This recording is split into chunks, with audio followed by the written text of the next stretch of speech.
Hello everyone. So today in this video I'm going to be talking about instrument care. We're going to talk about three main things: what you should do, what you shouldn't do, and how to change a string. First we're going to start with what not to do though, because there's a lot of misconceptions when it comes to caring for an instrument that I want to dispel now. The first thing being when you clean it. So a lot of people like to take an instrument like this and find something that is safe for wood and clean it with that product. If you have a cleaning product that's safe for wood, it's still not safe for a string instrument. You can see it has a very glossy finish. That's the varnish on the wood, and that will be eaten away by any chemical compound. Even if it's a safe for wood cleaner, it'll eat away at this and it'll make like a really weird, gross looking spot on your instrument. So you want to make sure you're not using any kind of cleaner of any sorts on an instrument like this. In general, it usually doesn't really need it. You can get away with having an instrument for a long time and just cleaning the rosin off with a rag, and you shouldn't really need to use wood cleaners. So avoid any kind of thing like that. There's very little that's appropriate to use to clean the outside of an instrument. Also, if your instrument is to break somewhere, like if it were to crack down the back like this, or a seam on the side were to come loose, you never want to use glue. Any kind of glue that you have in your household, like craft glue or super glue, anything like that, those glues are not meant to come apart. The glue that's used for your instruments is called hide glue. That's what keeps these seams together, and hide glue is meant to give way under stress. So if there's a change in temperature and your instrument changes, hide glue is meant to break away. So if it got really moist and the wood swelled up, it would give way and it would come undone, and that's on purpose because your instrument will crack if it doesn't come undone like that. So the seams are meant to give way under extreme stress, and there's a very specific type of glue for that. So if you ever have a crack or your bridge comes off, you never want to use any kind of adhesive because most adhesives are meant to never give way, but hide glue is meant to give way. So I mean, if you got hide glue sitting around, I suppose. But never use glue on these things. Never use any kind of cleaner that you would have on hand on a string instrument.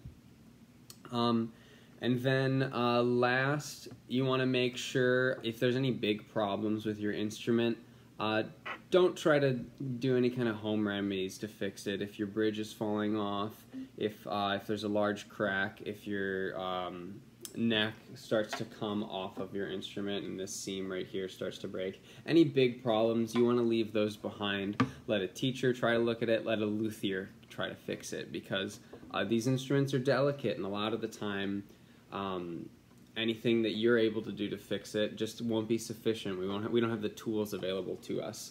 So if there's any big problems, you want to just set it aside, let a luthier look at it.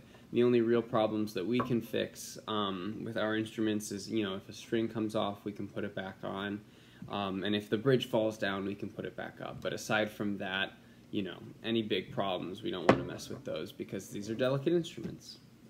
So let's talk about what you should do in terms of caring for your instrument.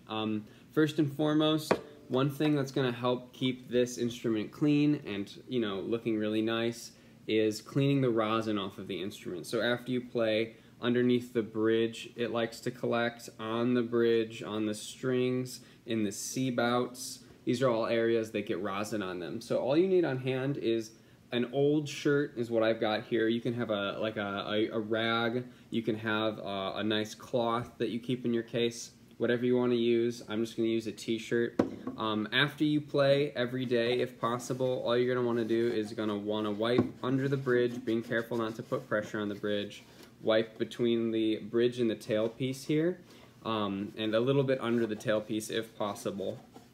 You want to wipe both sides, trying to get as much area as possible because your rosin kind of gets everywhere when you play. Also, you can kind of just wipe the top of the strings quickly. I know some people like to scrub it, make that screechy noise. We don't really need to do that. Just need to scrape the top like that. And then I like to go over here on the C-bouts and give those a quick swipe too, because I get lots of rosin on my C bouts when I play. Maybe it's just the way I play.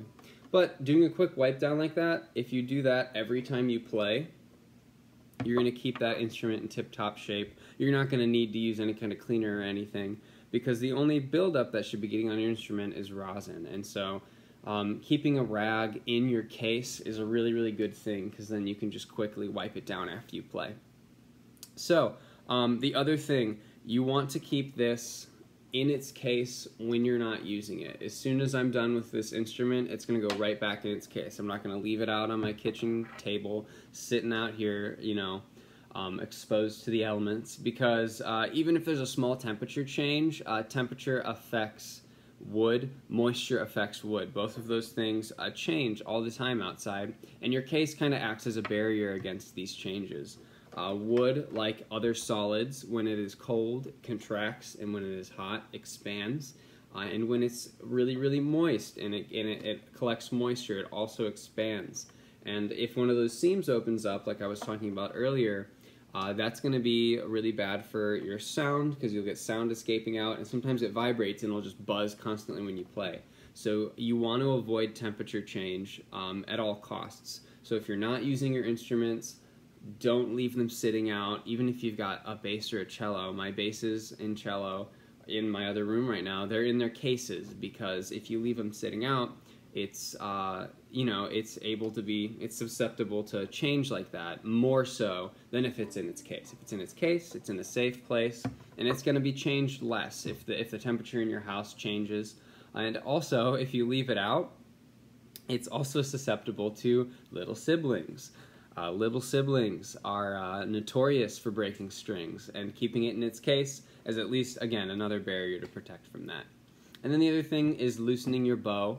Make sure you loosen your bow after every time you play. The reason we do that is because our bows, when you tighten them, they retain a lot of tension, and they're designed to do that, but they're not designed to do that constantly. They're designed to do that only while you play.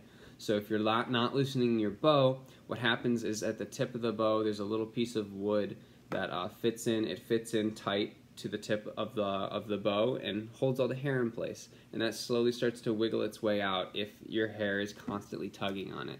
So make sure you loosen your bow. And then lastly, I want to show you all how to change a string. So I've got my lovely viola here. It's important to know, before we change a string, it's important to know how the string actually connects into the instrument. Not everybody has kind of looked in depth at what's going on here. So, if we look in the peg box here, I know it's a little hard to see, but if you look at the A string here, you can see that in the peg box, the string comes up and it winds over the top of the peg. So over the top here, it winds over and then back under several times, and then you can kind of see it then goes in a hole in the center of the peg. How our pegs work is they just have a hole that goes through, and the string gets put through the hole in the peg, and you wind the peg in, and then you fit it into that hole, and there's no glue, it's just tension holding these in. So if I were to loosen this, you can see that string becoming more and more undone, and you can see it's just tension that's holding this in. So I can actually take this string out just by loosening the peg like this. And I'm going to keep that going in a second, but I want to show you quickly what the other side looks like. You can see on the other end of the violin / viola, you've got these fine tuners, and cellos have a version of these as well. Basses do not, but how this works is there's just a lever arm here, and when you screw the fine tuners in, you can see underneath, you can barely see it there, it basically just screws down. The screw goes down and pushes on this lever arm, and in result, the lever arm will pull the string back or push the string out. If you see, I'm going to loosen this, you can see that arm start to come closer down here, and this will start to go, you know, this way. And if I go the opposite direction and screw inwards, you can see down there this gets pushed down and this gets pulled back and pulls the string tighter. So understanding how that works is half the battle. So coming back to our instrument here, I'm going to finish loosening that D string. Just going to loosen this peg further and pull that string out as it gets loosened. Excellent. And then over here, I'm just going to take it out of the lever arm. And you can see it's just held in by tension. There's nothing other than tension holding our pegs in place. So here's the peg. Goes in that hole obviously, but you can kind of see a little closer up that there is a hole in there. So I'm going to go ahead and I'm going to pretend like I'm replacing my D string here. I'm going to take the string and I'm going to take the very top of it and make sure it's in a straight line-ish so that it'll go right into that hole. If it's kind of bent, it's going to be really hard to get in there. But all I'm going to do is I'm going to find that hole in the peg there. You can barely see it. I'm just going to thread that through. And I know my finger's blocking the way, but hopefully you can see that I have thread the string through that little hole there. And then I'm going to turn away from myself so that the string winds like this over the top. You want to make sure you're winding the string over the top of the peg and away from you like this so that the string is not coming from the bottom of the peg when it's done being wound, because otherwise it'll overlap with your other strings. So I'm going to try my best to make sure that this is wound correctly. It's hard to do this from this angle, but I'm just going to wind that. And then once I'm close, and you can see I've wound it so that I'm not overlapping anything. I don't want the string to be crossing over itself in any fashion. I want it to be completely wound left to right. And then once I'm close here, what I'm going to do is I'm going to hold this in place up here so the peg doesn't slip. And then I'm going to come to the bottom to the fine tuner. I'm going to make sure that the string is in that little lever arm. Make sure it's held in place. And then once that's in there, and I know that's not going anywhere, I'm going to come back up to the top here. I'm going to keep winding till I'm about to this level of tightness, where it's in place, but it's kind of movable. And I'm going to make sure that it's set in that little divot in the bridge. I'm going to make sure it's set in its little place up here at the top of the string. And then once I see it's wound correctly, it's coming over the top, it's in the right spot on the fine tuner, it's being held in place, it's in the bridge, it's in there, then I can finish tuning it. It's going to be really hard to tune when you do this.